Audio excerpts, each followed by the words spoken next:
I'm Aaron Jack. This is Artist to Art, and we're going to be here with Trulee Hall. So I'm excited. Episode 69 here. So thank you for joining. Thank you for joining Artist to Art with Trulee Hall. So there we go. So welcome on here. Welcome everybody now and later, now and now, whenever now is. The now of the nowest now. We're going to be on here, sending requests, and here we go. Here we go. Should all work. Oh, welcome back.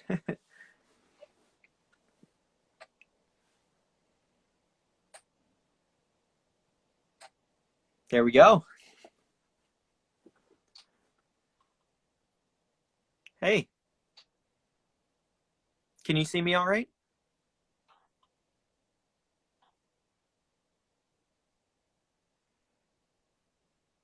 How's our internet? Is it coming through truly?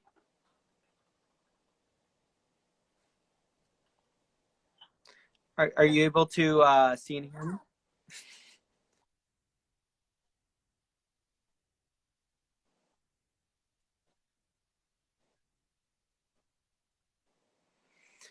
Are you able to see and hear me? All right. Okay. Um, how are you? I just want to make sure that lives is a kind of strange, crazy thing.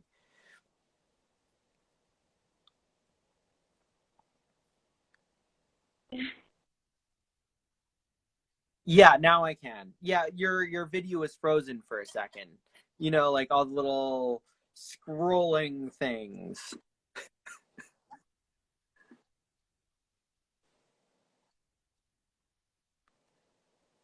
There we go. Yeah, I think so. I think that's better. So what's your dog's name? Introduce us here. Yeah. The angel. I can go outside too if that's a little better. Okay. Yeah, let's try outside. Let's see if the internet's better out there. Okay. It's my little cutie in my arms. My little baby. Ooh, it's bright out today. Definitely an LA kind of day. Okay. Can you hear me better? Yeah, I can hear you. You're a little bit pixelated, but we can hear you. Okay. Well. So that's fine. That's fine. Can you hear me? Yeah. Oh, perfect. That's good. A little bit of a change of plans here. Right, exactly. Mm-hmm. Maybe I can lead you through the studio if the internet does better. Okay. Perfect. So how are you doing today? I'm good. Yeah, I'm quite busy. I have a lot going on, so I'm a little scrambly, but good. What do you have going on? Like what's been keeping you going during this time? I've been super busy all through quarantine. I wrote an opera, which I composed all the music and then directed it and did the costumes and the sets and everything.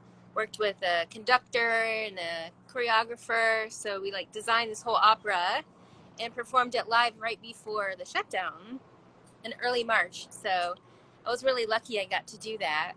And then I turned the opera into a film, which has CGI and claymation. So it's all this labor intensive animation.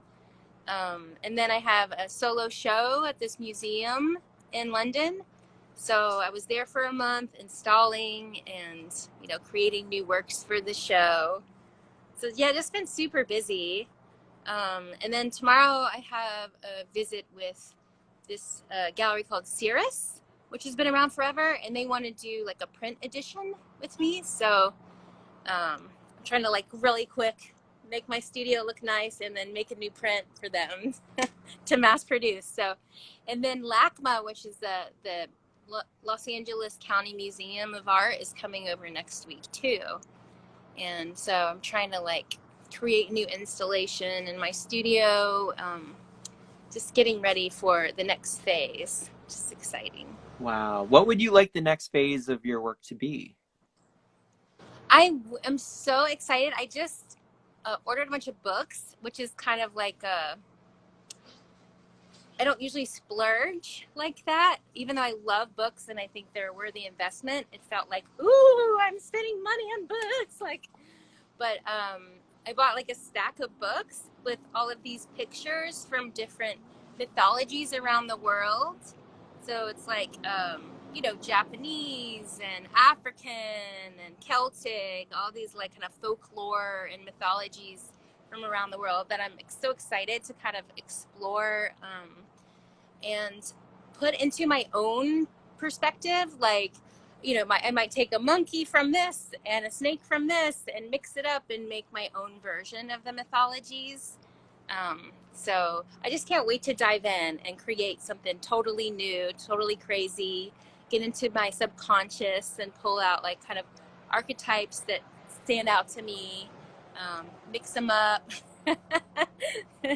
I've been working so hard on major deadlines, and now it's like the first chance I've had to just explore and get a little bit weird with myself. So I'm psyched. What does weird look like to you? Well, I guess it's pretty easy for me. It's like all I have to do is put on some nice music, smoke a little pot, and then I'm ready to get weird. It's like kind of an on or off switch for me. It's really easy for me to get there. Um, and I guess for me, I've been feeling like psychologically, like emotionally constipated lately, just because I haven't had time to do this exploration of myself. I've just been like, go, go, go, go, go, do this, deadlines, yeah. So now I feel like, getting weird is going to be extra easy because it's just, I feel like I'm backed up with all the things I want to express. And especially as the world is changing so rapidly right now, things are so crazy. Like, it's really important to check in with ourselves and explore like how we're feeling. Like, I don't know. I think it's extra important right now to be like, what's going on? Like, how do I relate to my world in a different way and like feel all the feelings even when they're fucked up and weird. Is that how you feel? Like, how are you dealing with stuff? Wow. I'm like I put myself on like a slow, steady course of getting myself grounded and trying to find the places where that like weirdness, I guess, can be expressed.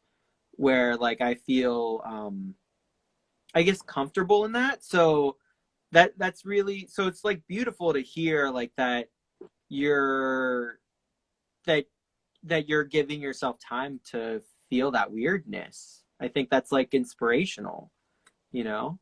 Especially in such a strange time that we live in. I think it's like how to do that when we might be feeling so alone. Or not. I mean, I don't know. Right. How are you feeling? Like, are you feeling connected to a lot of people, or like what is that for you? Yeah, I've been like I said, so busy and working with so many different people, like, I'm constantly in communication with my gallery, Macaron Gallery, and I just worked on a TV show, an NBC show, so I was around like hundreds of people every day. I have my family that's really intense, so I'm like constantly like planning family things. And now it's like Thanksgiving, studio visits. And honestly, like, I have a dog and two cats and a husband here, so I'm like never like lonely for a second. I also love plants, and just like digging in the dirt just makes me feel really at home. So I honestly, maybe that's unusual, but I haven't felt lonely at all. Hmm, You know, that's it's beautiful. yeah, yeah. I did have a dream last night, and I often listen to my dreams for ideas for my artwork and also just like as a way to check in with my psyche. But in my dreams last night, people were like not wearing masks. And it was like, oh, we're past when we have to wear masks. You know, it was like a kind of like looking into the future in that way. It's, you don't even realize it, but like that makes a huge difference in how you relate to people. You know, even if you're hanging out with people but you're all wearing masks, it still is like this layer of distance. Do you know what I mean? Like, Yeah.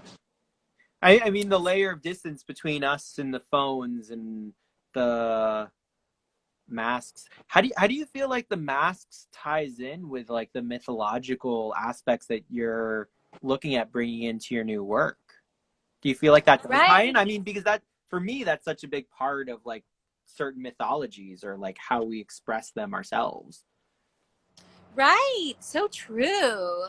Yeah, I actually have a box of masks. I'm like tempted to, would take me, I have to go get a key and blah, blah, blah. But like, I have used masks in my artwork anyways, because, you know, I like this idea of the persona and like the costume and playing a role. And like I talk about symbols of like archetypes or whatever. It's like these stand-ins for larger themes or ideas in my artwork. I think it's portrayed pretty well using a mask, because then it's like we're talking about something abstract, not like a person. Does that make sense? Like I like to have my work separated from myself, so it's like it's not about me, it's about some larger idea or symbol or theme that's maybe universal. That's anyway, that's what I aim for. Yeah, Creating characters that other people can relate to. It's not just about me.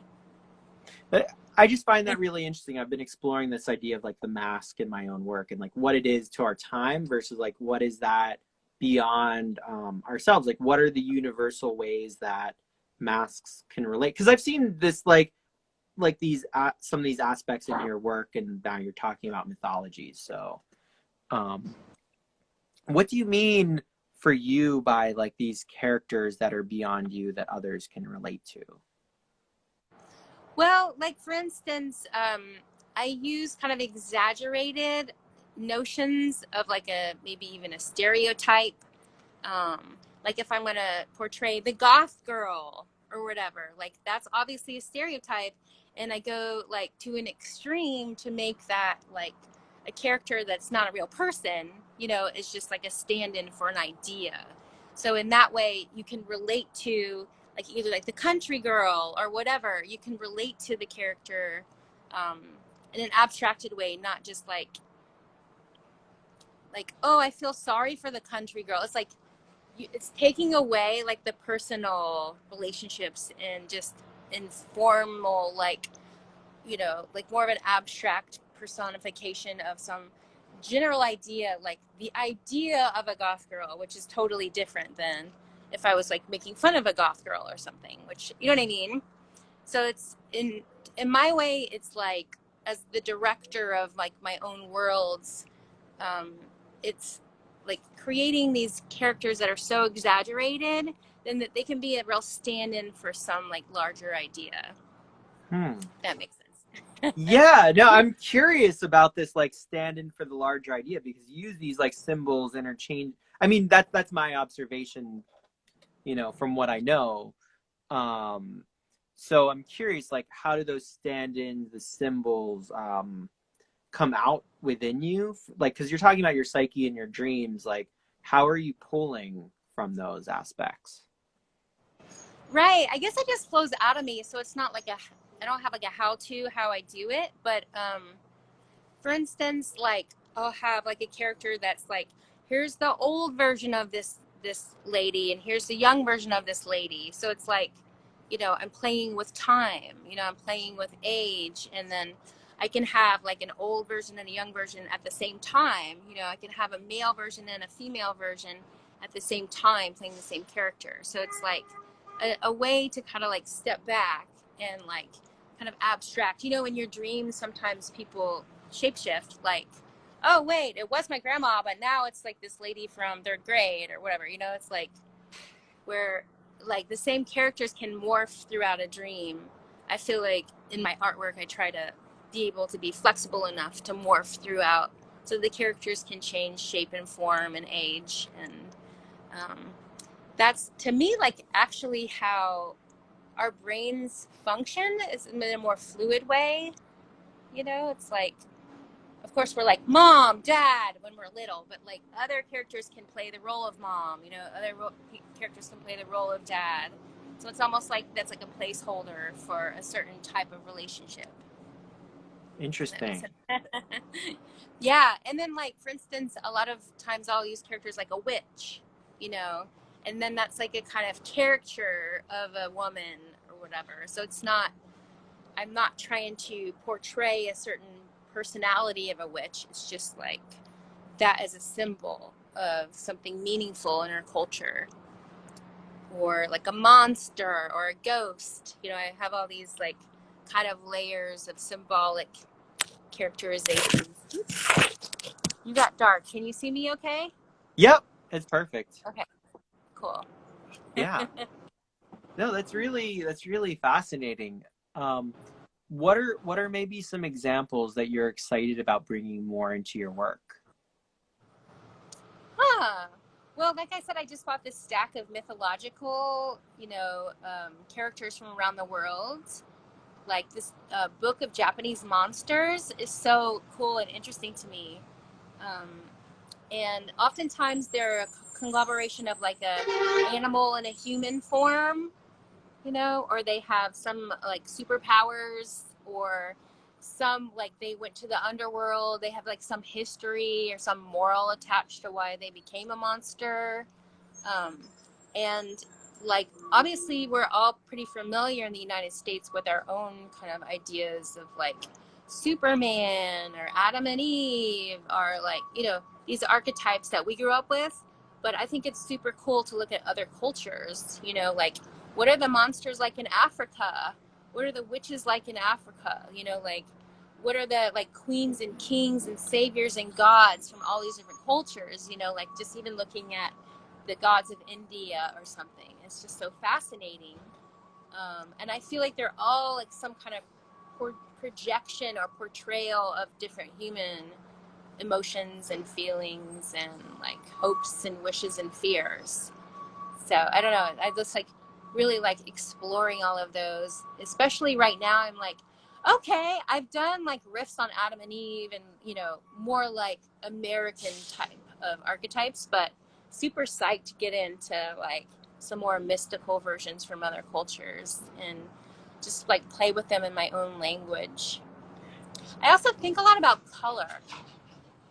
Like right now, I'm super into yellow and I've always hated yellow. And all of a sudden I'm like, yellow, I love you. Where have you been all my life? And so like, that's a mood for me. Like I'm excited to explore, why did I hate yellow so bad, And like, what does it mean to me now? Like how do I interpret my relationship to yellow? That's a fascinating kind of overlay with these gods and goddesses and myths, legends, comparatively to the colors and how they might symbolize different things in different cultures. Yeah, right, exactly, right. I know. And there's, like all different, when you think about yellow, that actually does bring to mind, like even orange. There's like a lot of religious um, clothing made of orange and yellow. I think I was like, did my dog get locked outside? Oh yeah, don't get locked outside. There he is. Yeah, my cutie. Um, yeah. But yeah, I yeah, know. it's I really was nice of in. you to ask these open-ended questions because it's fun for me to think about. Here's my newest yellow canvas. Oh That I yeah, started. awesome. So, Interesting. and I don't even know It what seems these like two you're starting circles to put mean, something but down. yeah, I just like last night was like blah blah blah, So then that gives me a place to start where I already have emotions, associated not only with the color, but I put 3 circles. So what are the 3 circles going to mean? I don't even know yet. I love that. I love that. I love that exploratory process that it seems like you're like working through there. That's it's really cool. So you're just like, oh, I have this thing. It like right now it seems like in your process you're like I have this like idea and then pulling in these different reference points and just seeing where it kind of like overlays in different. Yeah, absolutely. Yeah, it's a big exploration. And I feel like, when I got the music going and I'm like, all right, I have this time that's just for me. I'm going to open up my brain and my heart and see what comes out. That's such an amazing time. But I feel like I just kind of channel things. I start with like some idea or inspiration, like looking through books, or whatever I'm thinking about at that moment, and just like open up and be like, all right, here we go. What's gonna come out? I don't know. That's what's so fun about it. I enjoy that. Do you ever dress up as like some of these characters that you're portraying? Yeah, that's so cool that you said that. I used to all the time when I was younger. I was really into costumes, and I did a lot of performance work too.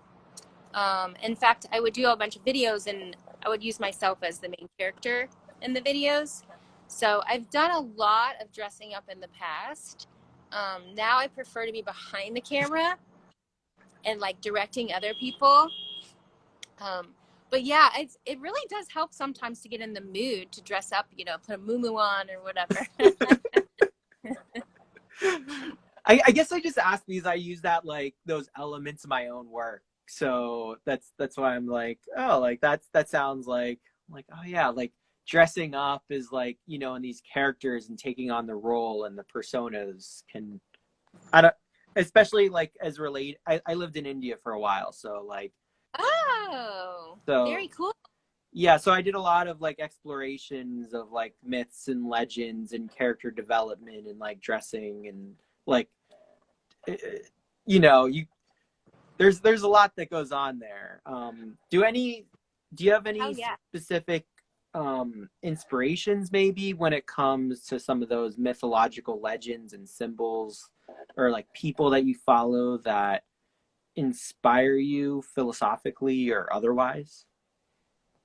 Right. Interesting. I listen a lot. I'm kind of a nerd. Like, I love books, like I'm talking about, but I also listen to a lot of podcasts and lectures online. Really interested in philosophy and like just I love hearing people talk, even maybe how we're talking, just casually about like the way that they have found, what works for them in their life, whether it's like on a spiritual realm or like even like how to invest money. I'm like, oh, I'm really dumb about that. Like I can learn something about it. So I'm constantly like searching for knowledge, and even if I have 5 minutes, I'm like usually listening to something while I'm working in the garden or whatever to try to learn and gain information. And again, there's not like one person I could say. You can list a bunch. We're not capping you off here. They're open ended. Right, Answer right, as you like. exactly. I know, but it's like You can it's answer almost in hard to even colors too. start. Yeah, right, exactly, I don't exactly. mind. Yeah. I mean, I love artists and I love following other artists and what they do. So I would say that's a huge source of inspiration for me as well, as like seeing artwork that like I'm connected to in a way that makes me feel like, oh yeah, art does make a difference, and I do, like, these are my people.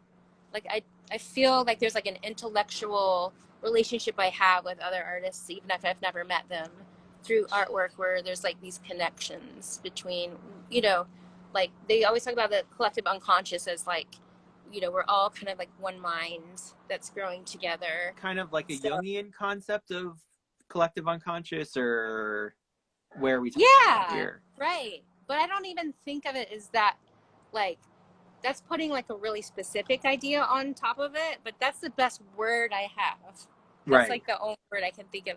But, if you think of all of the religions of the world, like we're talking about, they usually come back to this, we're all connected, and like the yin yang or duality. Like I think there's like common themes throughout all of human history, that kind of connect us, like we have a lot in common with people from hundreds of years ago. You know what I'm saying? And I feel like in a way we are like here and then and in the future at the same time. So like that's pretty abstract, but when you think of collective unconscious, it's almost like this giant brain that's like connected to the universe. It's not even necessarily just human, but how do you even describe that? Like, I don't have a better word for it. People say we're all one, it's just like, okay, what does that mean? It's kind of like, it's like trying to comprehend the solar system. It's like, it's really big and we can't really, we can try to understand, but we'll never like totally understand. Well, it's interesting because like Jung, through like some of his methodologies, found ways to dig down into the collective unconscious. And so that's, I mean, that's like a personal like thing for me, like one reason why I went to India. So, Cool. So I think, I don't know, he made sand castles on the beach. So I decided, that'd be a pretty good idea to make sand things on the beach in India for a while. So I've heard. So. I want to hear more about your trip and like what you were learning and doing. I don't know if your listeners already know all that, if that would be. They don't, so, some people know certain things. So I'm happy to share if you have any questions. Like, oh yeah, well, it's fascinating. I'm like, ooh, what are your favorite monsters? Like, what was your inspiration for going? It sounded like you were exploring something in your own self that you wanted to know deeper and learn about. Yeah. Why did you go? How long were you there? What did you learn? Well, it was like 6 months, but it felt like years. Right. We'll start there. It felt like many years of lived life. I watched people, I watched new consciousness wake up inside of me. I watched it wake up inside of others. I watched my gurus pass away. I watched like things happen before my eyes that it's hard to describe. I'm coming back to some of this work. So it's been a couple years, but it's hard for me to come back and to really like find a way to describe and discuss and to create from that. And so like finding the closest approximations and in ways to connect about it that make me feel like I can take steps towards that understanding of what's beyond. So I guess that's for me, is like how to find that color that doesn't exist here, but it could exist there, or like understanding how the way, I think this might kind of relate to some of the stuff that you're talking about with like some of the gods and different aspects of ourselves, and then being able to fully embody those aspects, and fully live my life every day in accordance with an embodied aspect of a certain character, and dress and like be like to be the character, and what that means. And so that's, I guess, why I was like curious about your process and that embedded like weirdness to be in the process is so fascinating to me, and what that is for you and how to be that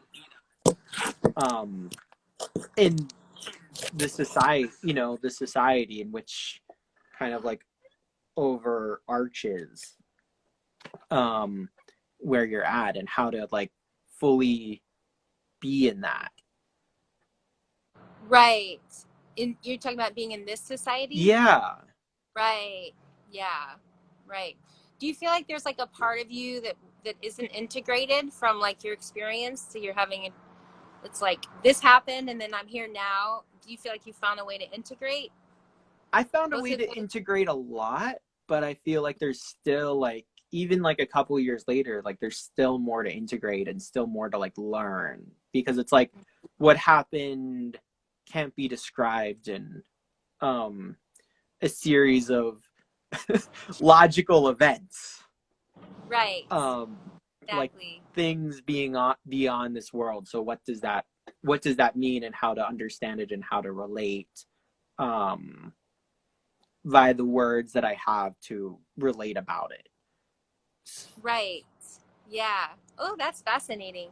We could talk forever. Yeah. I've had I'm like a lot happy of I'm weird, happy to share. I don't yeah. generally share, but I'm fine sharing about it. Like it's been enough time where I'm working through these things, and I'm happy to share with like the world about my journeys, because I've learned a lot through going through like the trials of my life. And so I think there's something for each of us, like what trials we've each gone through and what we can share. And that's kind of like why I do these this series of discussions, interviews, whatever you want to call them, conversations really, um, to try to give space for us to share those deeper inner struggles, and also at this, from like that level to also like the top level of how do we go about that, and how do we go about organizing that in our everyday lives. Right. Yeah. Absolutely. Yeah. I think the role of an artist is like the most freedom you can have. It's kind of like permission to be weird and brave. And like, if you're not weird and brave, you probably shouldn't be an artist. Like, like there's other things you can do. Even if you like working with your hands, there's other like, more practical things you can do. But yeah, I mean, the freedom in that is like, I never feel like I have to fully integrate with the world because that's like not my role. Like I have to do enough. Like I have to pay taxes and be nice to my friends, and like, you know, there's certain things that I do. Like I keep my kitchen clean or whatever. Other than that, when I have my free time and I'm in my zone, like there's no rules. Do you know what I mean? Like, and I think like that's kind of a rare position. It's like the life of a poet or someone who does kind of risk, being like outside of reality, and risk being like accepted as normal, or like but yeah, I mean, it's very brave to like, the spiritual realm is like such an interesting and like intensely scary slash, the most magical and expansive like realm in the, you know what I mean? It's like, I mean, everyone has their own ideas. Like, some people think we're just flesh and bone and then we die. And like, that's fine too. And I think like one thing that's interesting about India is their relationship to death is so different, right? It's like dead bodies that like floating down the river or whatever. And that's spiritual. Where here we like hide the dead bodies. Like, you know, I haven't been there, so I can't speak to that in like the same amount of detail and experience you have, obviously. But um, like I believe that there's so much going on around us and like through us and beyond us that we don't understand, and like how fascinating it is to explore, and I've had like, different out of body experiences, and like I've had, spirits try to come in my body, and since I was little, I've had relationships with like ghosts and angels and demons or whatever. I don't even know what it is. Like, it's hard to talk about, but like, I understand. those things are very real. And then to try to like understand and share that becomes a very difficult thing. And that's and it seems like you're able to discuss some of this work, some of these experiences through your work. Yes, yeah, right, exactly. And I do it in a like playful way too. So I'm never like preachy about it. But like I try to make my work like fun and funny and sexy and awkward and embarrassing and like all the emotions at once, so people can like at least meet it at some point. It's like there's a conceptual component, there's like, it's also humorous, And like I want to put a floor mat out of like beauty also, so it's beautiful. You know, there's like eye candy while I'm like fucking with you. Like ooh, ah, like I'm trying to get like all the feels going on. That's so But cool. No, keep going. yeah. So it is hard to talk about, but it's like I think people are more open than they act, especially if you're going into an art gallery and art context, like that kind of puts you in an open-minded mood. You know what I mean? It's like if I was going to be a politician talking about ghosts and spirits coming into my body, like that's a little, you don't really want to trust that person as much as you might like be like, can you like make sure our economy is okay or whatever. It's like a different role, to be able to go out on that like, kind of mystical journey and like explore, and who knows what you're going to come back with. And it might be ugly, like obviously a lot of it's going to be ugly, but like I don't know, for me, what freedom there is in that as a pursuit. Like I want to be open, I want to be truly myself as much as I can. I want to communicate and whatever. It's like I'm not going to judge myself. Like I don't think when you're so busy judging yourself that you can be authentic with people and be as fully alive. It's like, especially with women, it's a hard thing because we're so self-critical, and like women oftentimes will like, oh, I can't be fully myself until I lose 5 pounds, or like it's just like this really petty kind of self-hatred that we've kind of like inherited from society, um, that really gets in the way, you know like I'd rather be 5 pounds over and like not worry about it. Like what, that's much better. So like I don't know if you have any other versions in your life of like what it means to be free or truly yourself, or like challenges that you've accepted in your life. What do you feel like when I say like what's your art about and why do you do it? Like what is your mission? It's a good question. I appreciate your questions back. Because I'm happy to answer questions as I can. I think it's like I've been going through like an interesting phase of like trying to shift media while being able to like give space and honor those like places of integration. So I think that's like it's definitely an aspect of my work right now. Um, I think I'm starting to find more of a voice in those integrated moments.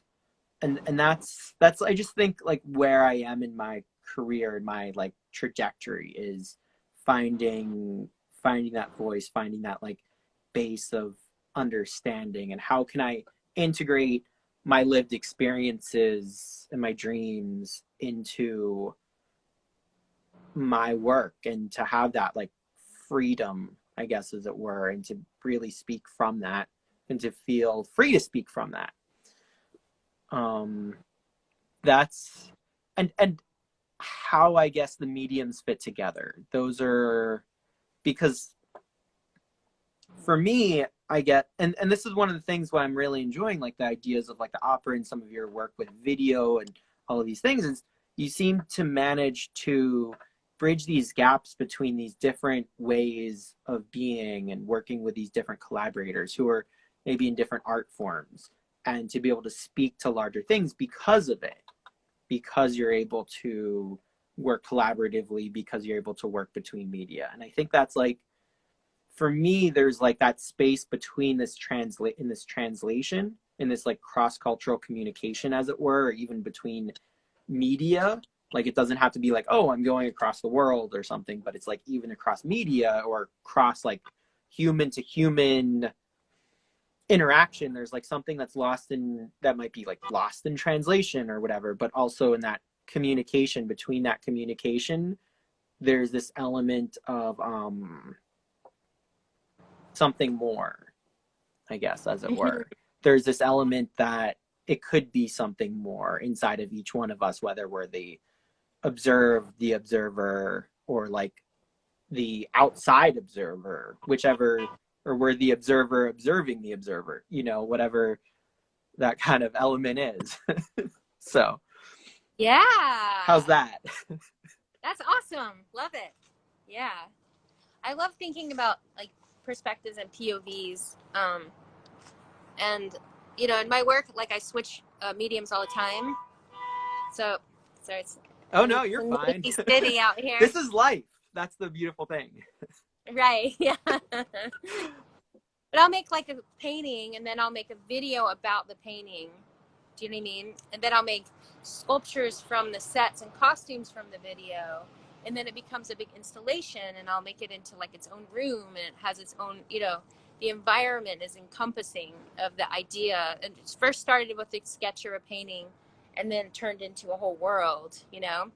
And then even in the video, I love playing with like, I'll use live action and puppetry and claymation and CGI or whatever the idea calls for, just to make like the painting come to life in some other kind of tactile way.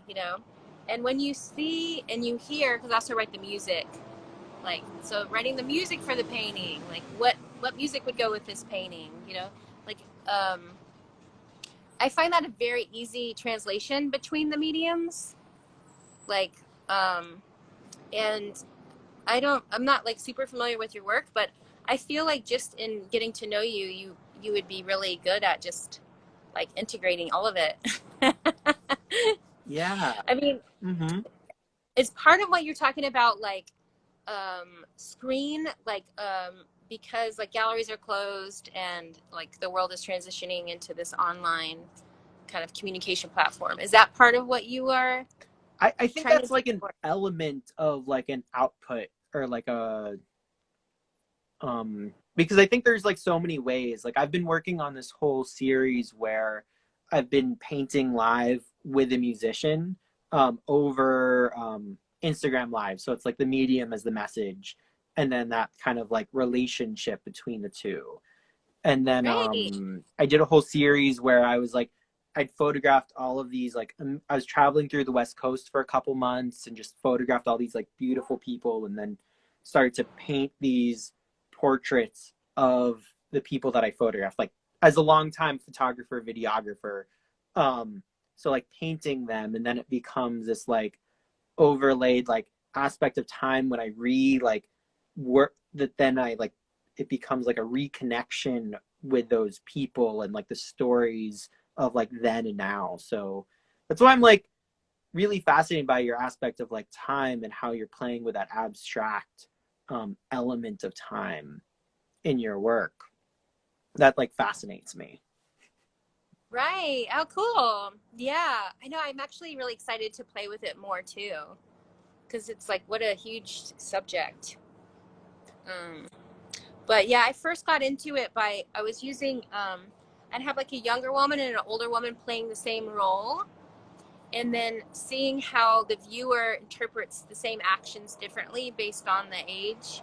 So it's like, oh, it's sexy when a younger woman does it, but when an older woman does it, ooh, it's like just exploring and seeing how people react differently, and then kind of fucking with that, like messing it up. So it's like it brings an awareness to your own awareness, if that makes sense. Makes perfect Um, sense. yeah.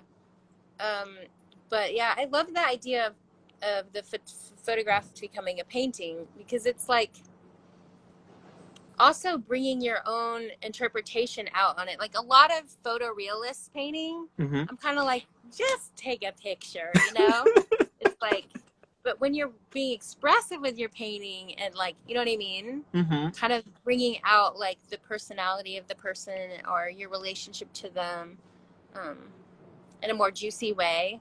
Right. Like, that's actually pretty like brave for a photographer to like cross into that realm, because you know Yeah, it's like I try to bridge that gap with like that expressiveness, and then also like the poetic side. Like I've been studying the poetry ever since I was lost in the desert for 40 days in Ooh, India. Yeah, it got to like 115 degrees in that desert. I was like meditating at the bottom of the pool for a while. Like I was just like getting into it, fully living it. And yeah, just like lost there. And so it's just like I started like writing, and so that became like a part of my practice. So it's like back and forth between like the writing and the photography and these different elements, and that translation between like the feeling. It's like the arising feeling and the element of the external world, and like where those bring as you said, like bring awareness to the other, to like one's own awareness. right. Yeah, right. That's fascinating. So were you like, did you have like plenty of water and like it was all like Yeah, okay? Because when you say like lost in the desert for 40 minutes, I but couldn't, it's one of those places like in India, if you're not supposed to go somewhere, you're not supposed to leave somewhere, you just one, not you, but like one will not be able to get there or leave, or like something will happen, the train won't come, something will happen. um I mean, that's in life, I guess, but like very particularly in India is right, if you're not meant to go somewhere, and not meant to leave, if one's not meant to leave a place, right. everything will conspire to That's make that be a fascinating. thing. So So it's like you feel like it was like a meant to be. Like definitely. obviously in life, like acceptance is really important. But yeah, oh, that's fascinating.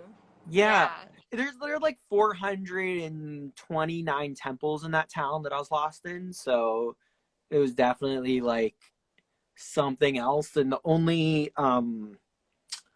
temple to Brahma, the creator, there might be two maybe, but like everywhere there's like many temples to many different things, but there's very few. So it was like a very spiritual place being lost, um and it just brought out like different aspects of creativity, being lost in a space of the creator. right. Absolutely. How cool. So That's amazing. a little bit of Yeah. my life. Yeah, I love it. I love it. So I've let's had some kind of big mhm. adventures Yeah, in my tell life us. too, but like not, it's sort of different. But like I hitchhiked around the country when I was 17. Oh, cool. Um, and it was a very dangerous thing to do. So, but anyway, that was a good way, I think, of transitioning into adulthood is like learning how to live on the streets and like survival mode with no money, sleeping behind bushes and like who to trust and not trust.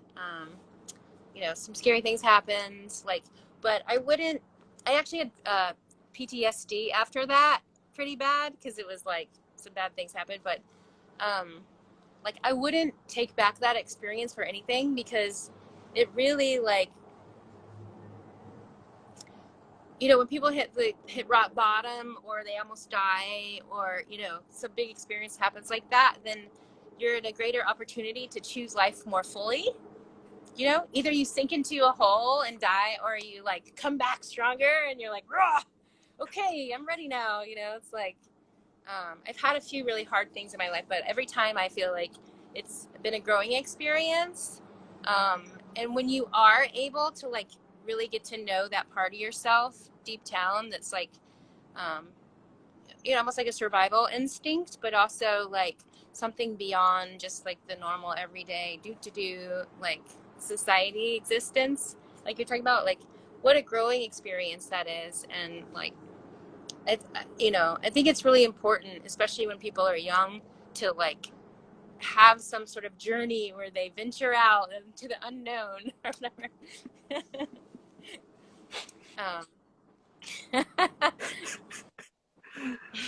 It's very interesting as we discuss these like like what it is that's been around. Like these ideas, these concepts have been around since who knows when, and have existed through many cultures and through many mythologies, I guess. And then how do we integrate it into our own lives, and what and how to deal with the mythological aspects as well as the physical, mental consequences. I'm not sure if consequences is the right word, but those different aspects, like paying the taxes versus like the mythological spaces of that. Right. Right. Yeah. Right. Yeah.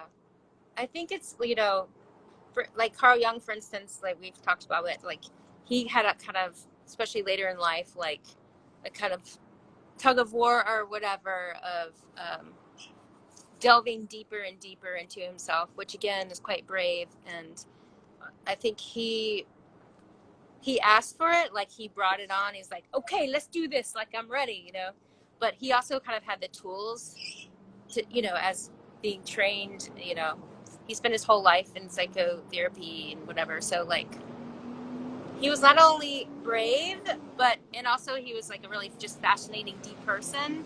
But he had the tools, and he was like in it to win it. Like I'm going there, I'll like go to the dark places and see what comes out of it. Like,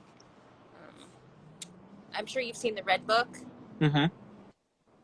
which is like his, I don't know, deep subconscious meanderings and like all these drawings, like artworks that he created that he wouldn't let out be published until like years later after he was dead. Have you seen it? I have seen Yeah. it. Mm-hmm.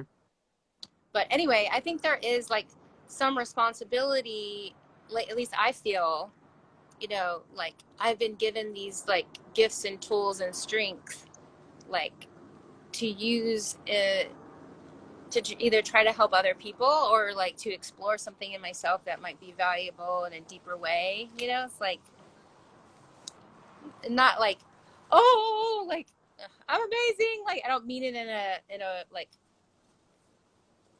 egotistical way. Just to kind of like, okay, these are the gifts I've been given. These are the trials I've been through and what I've learned from it. Like how can I use those, to live up to my potential, whatever that is. And it sounds like you've really accepted the challenges that have come your way, and like you're doing a lot already, just even having this podcast to like communicate with people and try to open up a deeper conversation.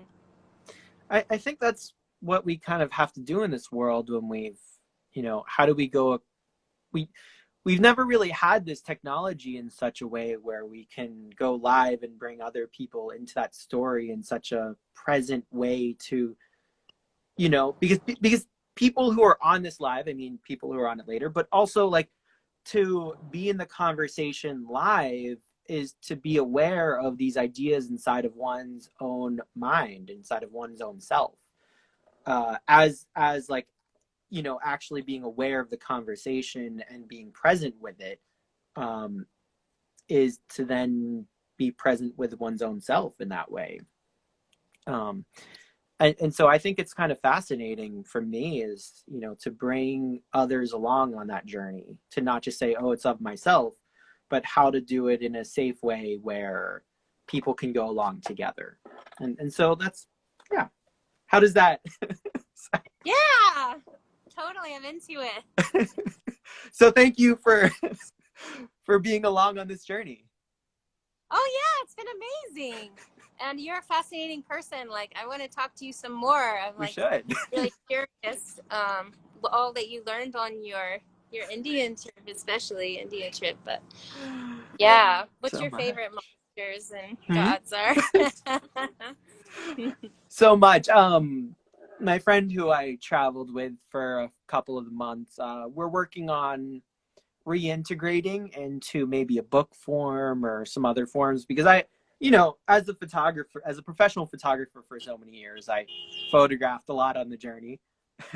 Have some video, have quite a few stories. And then my friend who was traveling with me for a few months, he's also was like keeping a very detailed sketchbook, and so he has his sketchbooks. I have my writing sketchbook, so it's kind of like figuring out what does that mean as it creates into the future, and what does that mean for to like not just create from one's own individual experiences, but like to create together. And so I'm kind of fascinating. So have you ever done work with others, or like created from that space, been in that weird space together and created from that?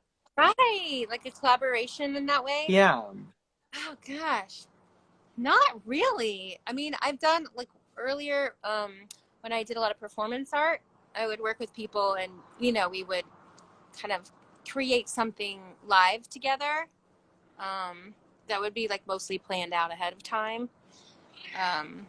But I mean, so I've done collaborations, but not on the level you're talking about, where it's like kind of like a long term, like Yeah. making a film is a collaboration.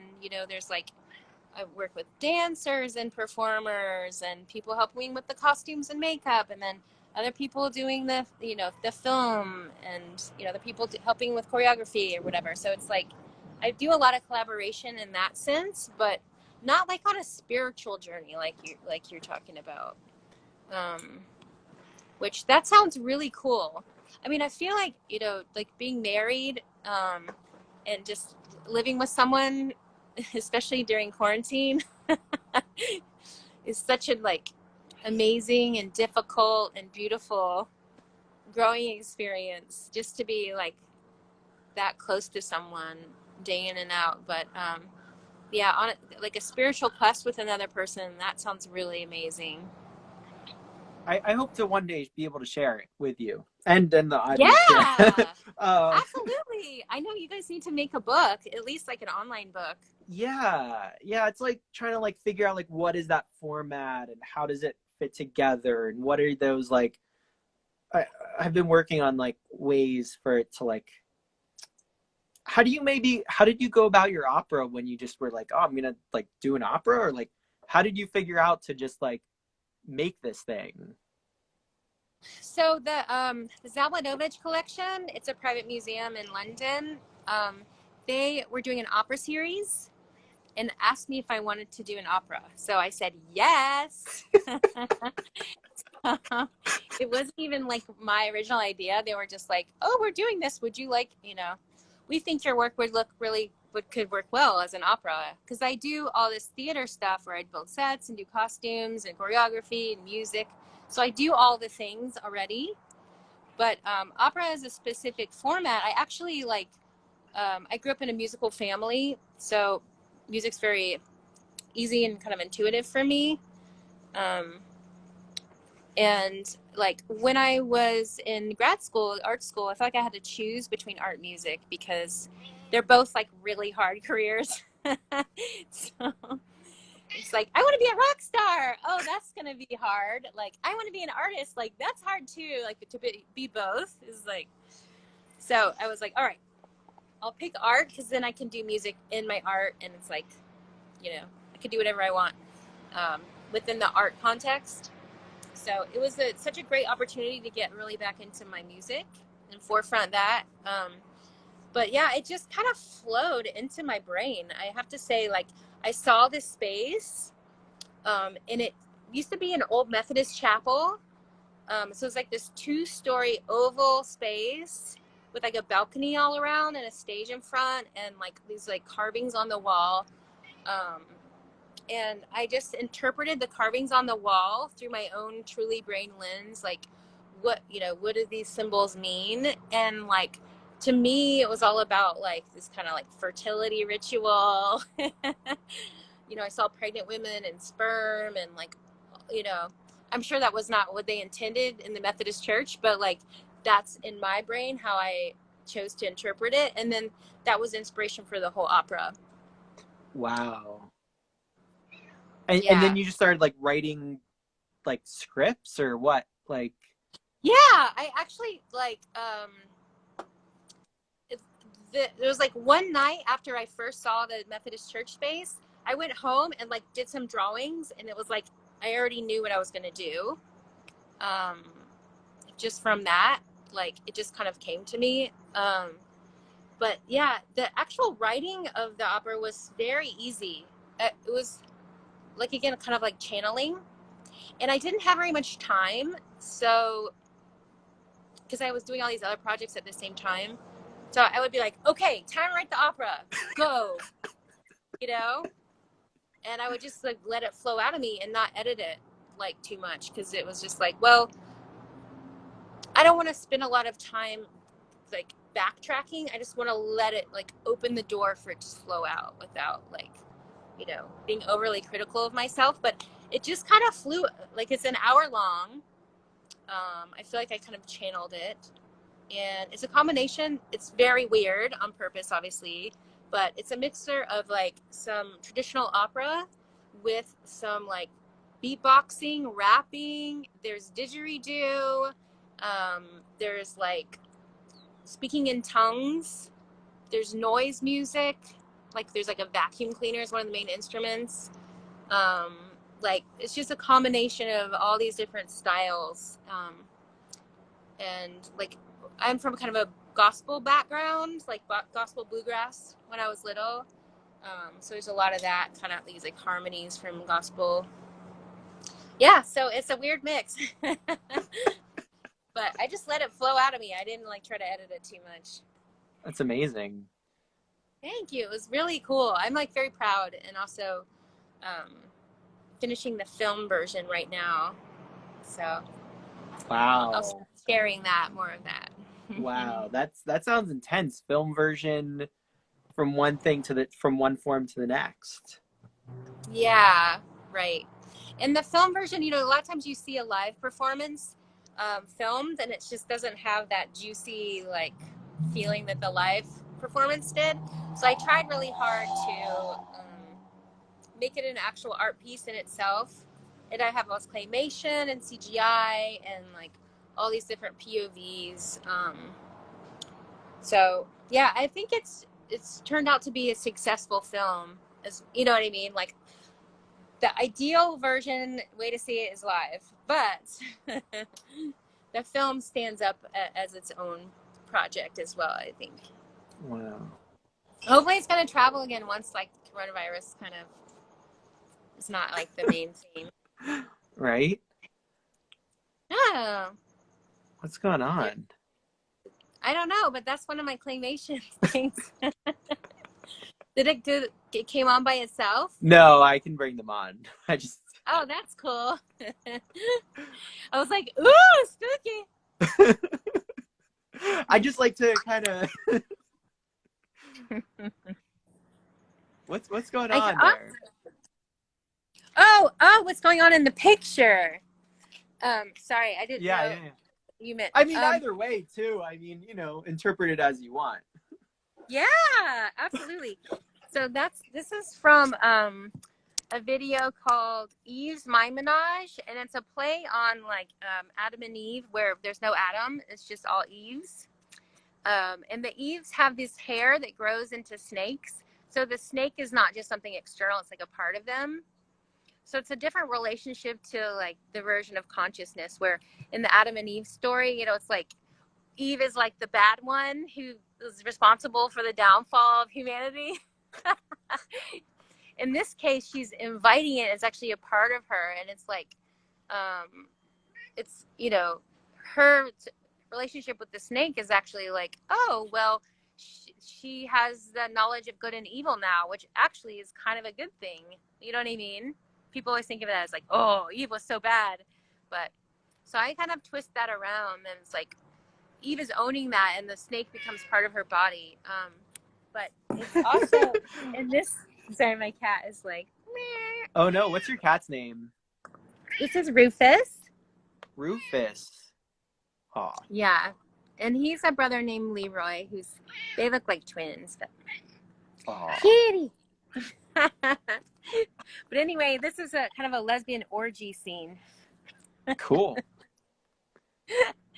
Yeah, here's the CGI version. Oh, okay. So you had like this whole thing going on, like in different formats. Right. Yeah, exactly. Yeah. And there's also a painting and an installation. So it became like its own room. So usually when you see my videos, there's also a painting and sculptures that go along with them.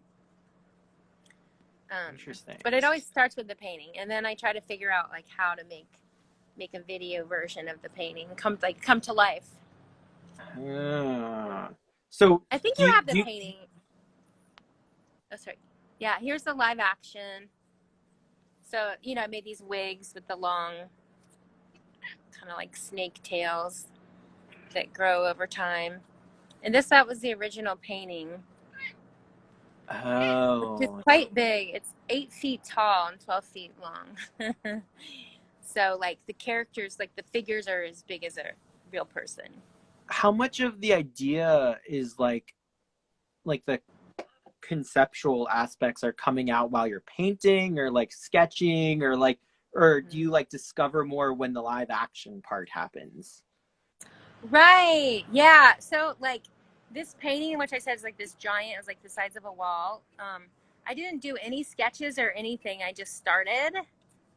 I just was like, and just like let it flow out. So that tends to be really spontaneous. And then I go back, like you could tell, like the faces are a little more detailed. So I did some more realistic details in the face. But like I use the painting as the starting point, and then kind of riff off of it from there into the videos. Wow. But I feel like the actual videos are like probably where the most exploration comes. Do you know what I mean? Because then I'm thinking about it over time, and like once I have like, oh, okay, I make the wigs, I've got the characters cast, and then in real life we can play with it. So it's like, okay, what's the action? They have a ball, so like there's like this ball that becomes an apple, and like, you know what I mean? I think the the idea of the video as being a time-based medium that includes like the visuals, the motion, the storytelling, the music, it's like all to me like a complete story, where the painting is like a snapshot. Interesting. Are you kind of coming so sometimes like it sounds like the story's coming after the painting, like how do these elements that I just painted fit together and why are they there? Yes, exactly. Yeah. So the painting, I try to just be like, not even edit my brain, just like let them flow out. So it's like more spontaneous. How do you And feel if the painting sells first? Or do you ever let the painting sell oh, first? right. No, that's fine. In fact, like my videos are expensive and hard to sell. So it's like, that's good. As long as I can pay to make the next thing happen, I don't even care.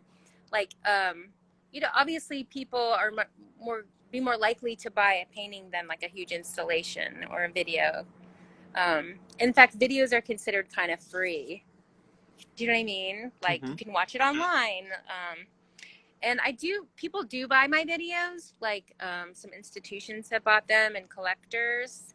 And I do try to keep them a little bit exclusive. Like when I post something on Instagram, just be like 15 seconds. So, there is an impetus to collect them, but most people just want to buy the painting, which is totally fine. So the painting, the prints, and then you make these really cool elaborate videos that are kind of like freely open. Yes, yeah. And then I usually do an installation, like using elements from the sets and costumes. So I try to have some sculptural element too, to create more like of a whole room. Wow. Or like in this case, a lot of times I use carpet to create colorscapes on the floor. Like I'll go inside and see. Yeah, yeah. See if we Tell me can if see it's not something working. inside. Yeah. Mm-hmm. It's like kind of thirsty too. Okay. Oh yeah, get some water. It's probably hot out Yeah. there in LA. It's snowing here But right. So I have like today. video, paintings, sculptures, um, like, I try to create like more like an immersive environment um, with like moving parts, you know, videos, sculptures that all kind of relate. It's not set up as well as it usually is, but you can see I have these like spinning baskets hanging from the ceiling, Uh-huh. and these like shaking, rotating horns. And these are kind of like serpent snake sculptures.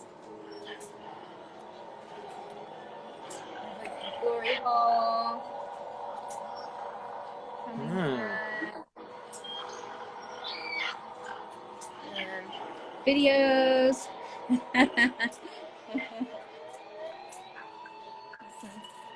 Paintings. So, anyway, it's probably hard Oh, to here we see go. in this What's that? format, but this one. Yeah, did you turn So, the camera around? Is this the front oh camera yeah. or the back camera? Let me see. You can switch that way you can see what is going on. Yeah. There you go. Right. Okay. So, I'm gonna let you.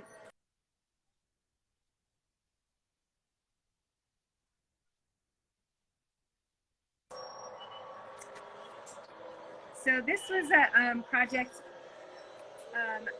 I was given this 4-story building to work with, and I created this sculpture. So it's like, it's hard to explain. I created this sculpture that came out of the subway.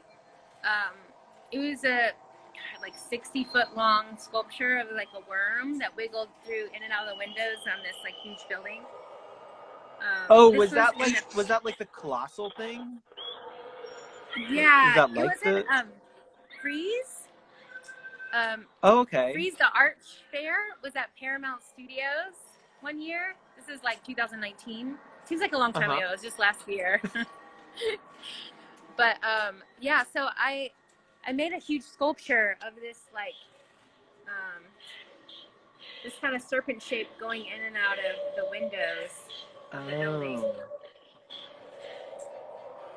Was it like a giant warehouse or something? No, it was so it was a Paramount Studios, right? Where they Oh, shoot okay. All movies. right. So it was like a movie set. Oh, okay. Gotcha. Wow. Where was that? Paramount is in Hollywood. Okay. Okay. Gotcha. It's like something. That's cool. Yeah. That's so cool. What's the next thing that you'd like to That I'd like to show you, or like that I like to do. Oh, whichever one. Whichever one. This is your tour. This is the Trulee tour. The Trulee way of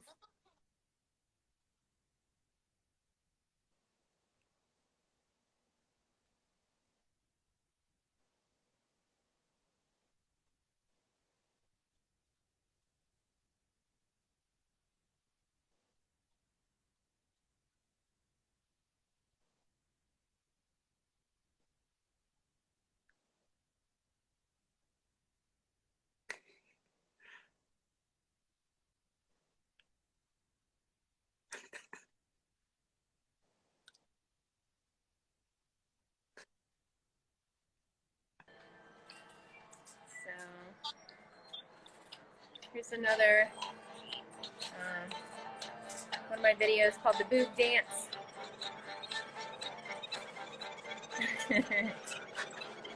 Oh, yeah, so crazy sculptures. I have one of my newer paintings. Some of my claymation figures. Are you doing all the claymation yourself? So it depends on the project, like how busy I am. The opera film, I had people helping me because it was like an hour of claymation. But here's the little claymation set from the opera, which these guys have seen better days. They're a little beat up right now, but Wow. Here's the rapper. He's like the rapper beatboxer guy. But yeah, to answer your question, like it depends how busy I am. But at that time, I was extremely busy. Here's the kind of view, also from the claymation. I made these like kind of crowd. And then this was the like the model for my show, which has gotten kind of messed up, but yeah, really lucky to have this whole giant, beautiful museum for just the Trulee show. Wow. Painting. This one's called Dripping Pose. And then here's my this is my painting studio, which is where we started this interview, but it was the internet wasn't working very good. Here's another model for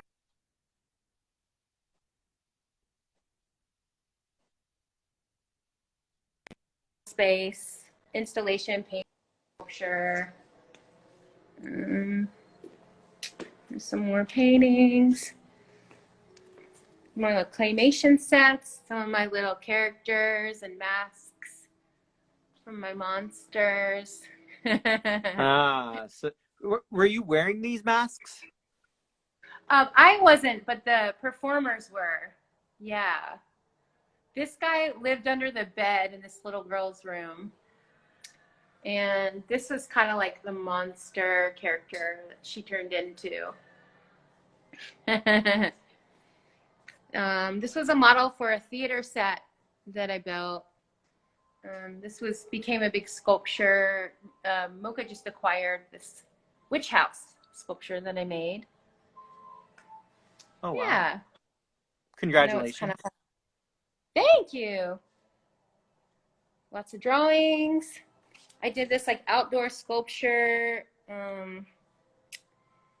thing, like to be in this like business park.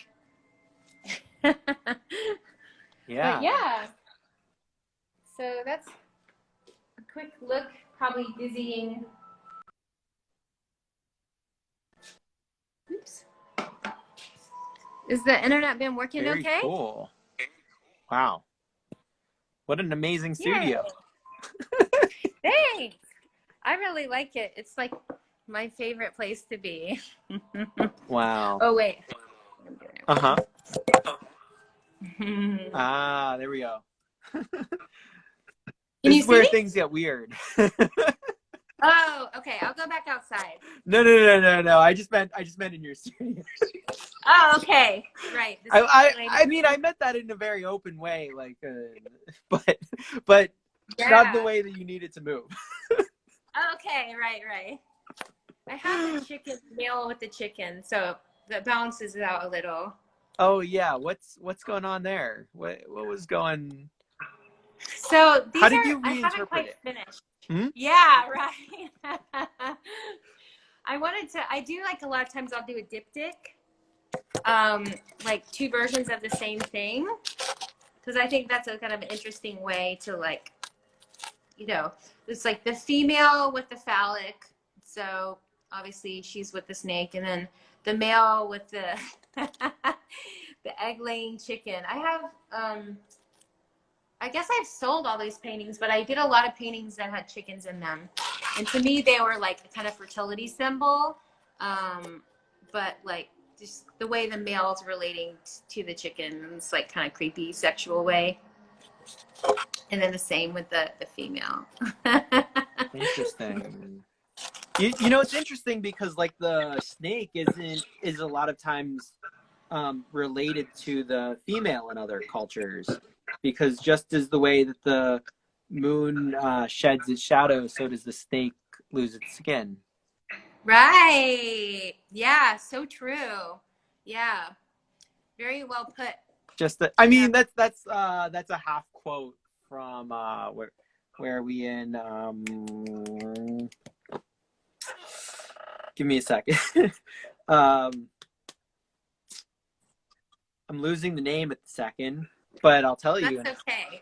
I bet Google knows. Google knows. Google knows. Google knows. Google knows all. It's a half quote, but I enjoy it. Wait. I think I have it here. I think I have it. I think. Let's see. I might not. Google will know though. Anyhow, Yeah, go look it up. sure. How's that? Google will know. Yeah. Look it up. But yeah, Give a lot some of times I homework use for the all of you serpent watching. shapes. Yeah. The serpent shapes for me are not necessarily phallic. That's just like one interpretation of it. But like in this painting, Yeah. it's like, you know, it's kind of like a snake / tongue coming out of her mouth. And I think of it as like an energy. It's like the wave of an energy, you know, like how would you draw energy? To me, it would be like a wave. Like, Interesting. like a mist. Kundalini type of rising, or like Kundalini energy, or like what are we talking here? Yeah, right. I mean, you can think of it like in all different ways, but like, let's say, if I was going to draw a picture of the way a thought looks, what would it look like? To me, it would be kind of a meandering kind of like shape that starts here and ends there, but it's like kind of an amorphous, you know, organic shape. I don't know. That's the way I think of it. I think of energy as like a wave, right? So how would you draw a wave? It's like going to be wiggly, like a snake. Interesting. And then you kind of like interpret that into like music, and then like dance through like choreographers, right? And like the claymation as like other aspects to like how to take the concept, or like it sounds like you're like kind of like crunching these concepts, or how did you say that you're putting these concepts together? I don't want to put words into your mouth of like, because it seems like you have like different concepts that they're somehow together. Right. I like the word crunching. That's good. But yeah, I guess weaving, I don't know, I feel like they kind of get woven together. And I play a lot with different dichotomies or like dualities. So I do think of it as a weaving together of different like dualities. So it's like setting apart two things that are supposed to be opposite and then like weaving them together or creating some other like, you know, third, fourth, fifth version of what those would be if they were interrelated, which they are. I feel like everything's interrelated. So That's a beautiful, you know, it's way to like look at it. saying like, you know, male, female, like those aren't opposites. They're like part of the same thing, right? You know what I mean? Like, and then of course there's overlaps between like genders, like just as an example. But I feel like in general, there are always overlaps and like, you know, inextricably like woven together, even like good and bad or like really basic notions. They're like the same thing. It's like part of the same thing. Thank you for sharing. Thank you so much for sharing. Is there anything? Oh, sure. I really appreciate being able to hang out with you this afternoon and chat and learn and be able to share my own experiences. I appreciate your questions. Oh yeah. I know. You're an interesting person, and I want to know more. I'm like, ooh, tell me. So, well, we can chat more. We'll chat more. Yeah, that sounds great. Now I know I've kept you a little bit long for this, and you're very busy. So is there first, where can people find you? Well, let's see. On my Instagram, which is just my name, Trulee Hall, at Trulee Hall, TruleeHall. And then I also have a website that's the same, truleehall.com. Pretty easy. And you can Google me. But I have a show up right now at the Zabludovich collection. I know it's tell really us hard about to it. spell. But they also, we've done like a couple like videos, like I did like a green screen video walkthrough of the show.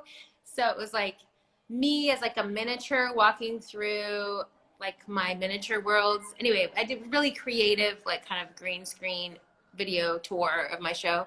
And then they actually did like a digital 360 like video, so you can like the kind of fancy virtual tour if you're interested. The show's in London, and London is shut down right now until December, but like there's all these cool interactive online ways you can see the show, and of course lots of pictures. Zabladovich is kind of hard to spell, but if you just type in ZAB, it'll just come up already. So, but Very it's cool. Is there anything you want people to check out or know about the show?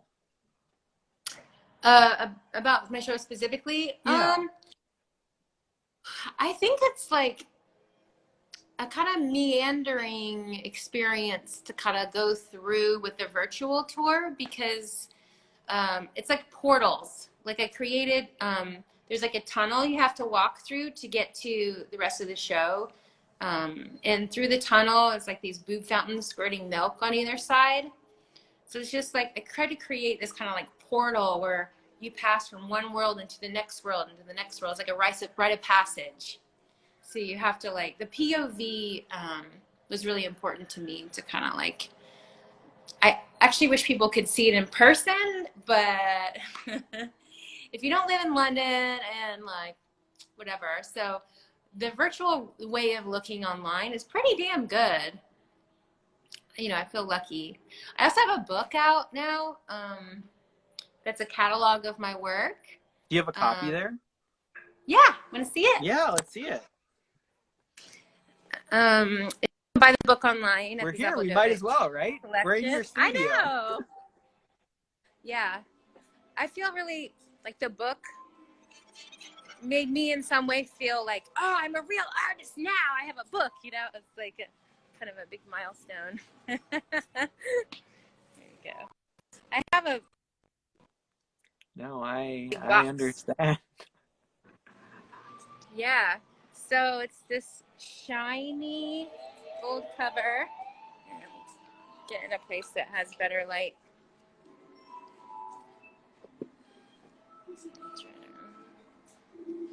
With this glory hole popping through. This is like kind of like a seance ritual drawing I did. But it's like all these fancy essays, and then this is the tunnel I was talking about.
So I'm real proud.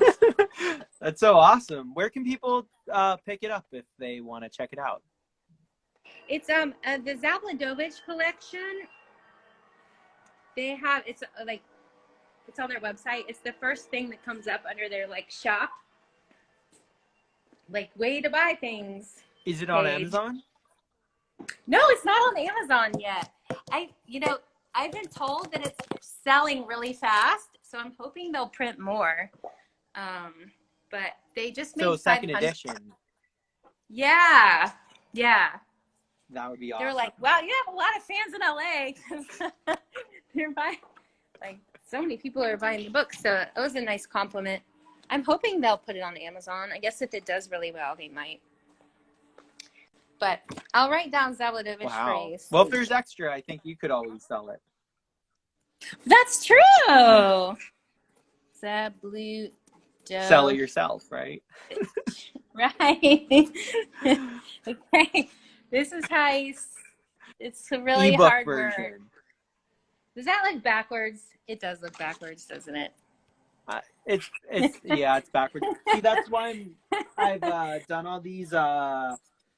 Where is it? I have it here. I do them. I write them, and then I write them. It's on rice paper, so that way it's like Oh, that way it that's comes right through. cool. So tricks of the trade, rice How paper. smart.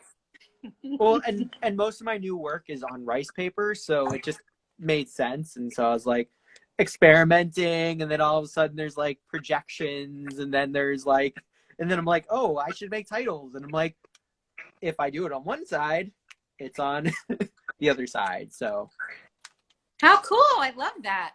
for I've your never own, used rice paper. for I your know. I'm into it. might as well, right? Do you have any words of inspiration for those out there, and maybe some words specifically for like maybe some starting artists or artists who are just putting their work out there now, and then just words of inspiration in Right. general that you find? Yeah. Okay. So I feel like it's really important, it's just from my perspective, but to always be learning. And I think it's important to put yourself in situations and have jobs that teach you. So like a lot of times it's like, oh, I have this job and it pays the bills or whatever, but like I'm totally bored and I'm not learning anything. Like I've had so many interesting jobs that I learned so much from, you know, like I went to some really expensive art schools, which I'm still paying for. And I don't recommend that unless you have really rich parents. I think like you can learn a lot just from like YouTube and from having cool jobs. Find a mentor. You can work for someone that like inspires you and actually learn something, you know, like make money learning something. Because I feel sad when you trade your time, you know, when your time for money and you're not learning anything, it's kind of like feels sad, you know, to me. So, you know, I've waited tables and bartended and done all those kind of jobs too, but like that was also a learning experience. It was like a psychological experience. And I was very shy growing up, so that helped me get over being shy. So whatever you do, try to learn as much as you can from the experience. You know, even if you like hate your job or hate your neighbor or whatever, there's always something to learn from every experience. But I would say challenge yourself, push yourself, like don't be afraid to be yourself.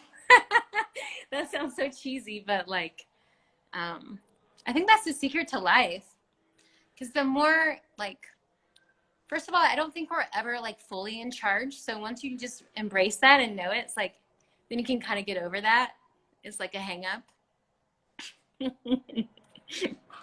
Be like, okay, I don't really know. Like, what's going to be next year? Like, obviously, none of us do, especially right now. Everything feels unstable. But if you can just be like stable in yourself and like create an environment of like self-acceptance and like wholeness inside yourself, then you'll be much more able to like ride the wave and like be in the flow and make good decisions when you know what I mean, as things pop up. I also feel like there is some kind of like universal readiness, like what you were talking about in India, where like if you're not supposed to leave yet, they won't let you leave, you know? Or when you're ready, it's like the thing will appear. Like I feel like life is kind of magical in that way. So it's just being ready in yourself and like developing like where you are and who you are, whatever that means to you, you know? If it's like I want to be a great mother, or like I'm really like super into, I don't know, knitting or whatever it is. Like you can be like really into it in a way that's very spiritual. So I just think like even if you're washing dishes, do it like with a feeling of like reverence. Like the water is so amazing and like wow, it feels good to have all the dishes in a stack. Like I just try to be fully alive in every moment. That's pretty abstract advice, but yeah, I guess, did I answer your question? For sure. I mean, your wisdom is being shared with the world. So as you want, you know. Right. Okay, yeah, see, whatever. I do feel like we tend to fight ourselves too much in general. So just noticing when you have a thought that's like, that's not a very helpful thought. You know what I mean? Whatever it is, like whether you want to be an artist or an architect or whatever your, passion in life is, like just try not to fight yourself so much.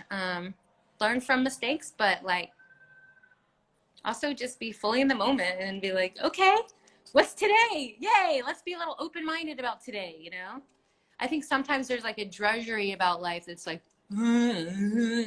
like, so whenever I catch myself having like a negative thought or like a kind of depressing point of view, I just pull myself up and be like, hey, like, what can you appreciate around you right this minute, Like, stop that like pity party.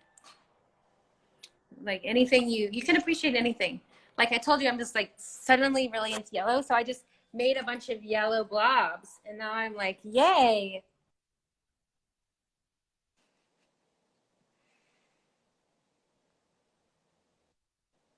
To I think there's like, it doesn't take much to be inspired in life as long as you have an open mind and like try to be open, I guess, to like just appreciating the little things. How about you? Thank you Would for you, if sharing. you were gonna like sum up like, you know, a one sentence word of advice for the universe?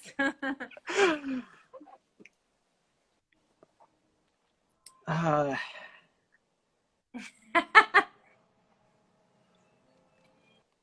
Day to day, bare feet on the ground, one foot in front of the other, and find a little joy in that.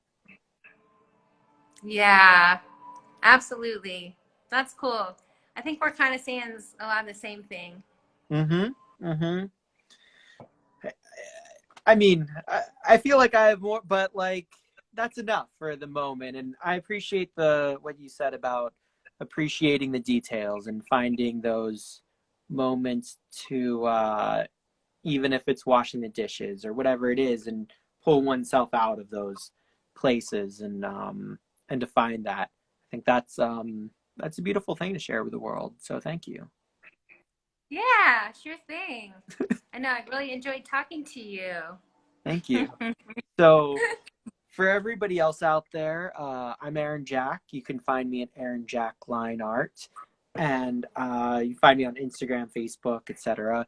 And this is my 69th interview as part of my artist to art Woo! series. I 69th get the interview. sexy number. Apropos. That's So there we cool. go. Um, we've come this far, and so many more amazing artists ahead.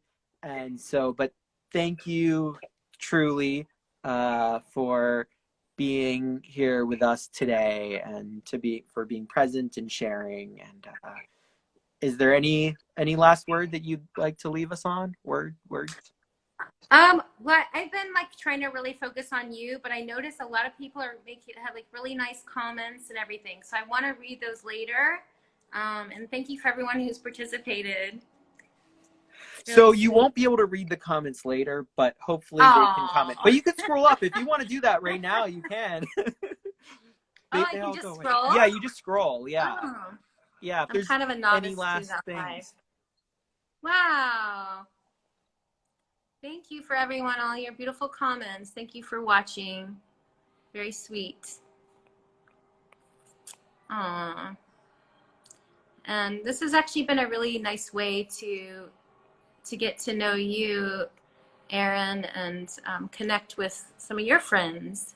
So it's nice Yeah. to, yeah, have like, oh, some of my friends are on here too, and my husband.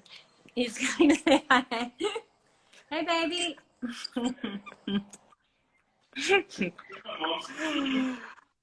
I think I do. I'm on an Instagram live right now. So I think it's on my fanny pack, where it usually is by the. Yeah. Just go to my fanny pack. So thank you, everybody, for joining us. Make sure to follow both of us. If you're watching now, if you're watching later, make sure to follow both of us on Instagram. Trulee Hall and Aaron Jack Lineart. Follow us now, later. Thank you so much, everybody, for watching. Thank you, Trulee, for being here. I know. I look forward to another conversation. This was really pleasurable, and I feel like in a better mood now too. I've been really stressed out today, so I'm like, I'm feeling good now. Back in my zone. Thank you so much. All right. Yeah, thank you. Super fun. See you next time. Bye. Bye.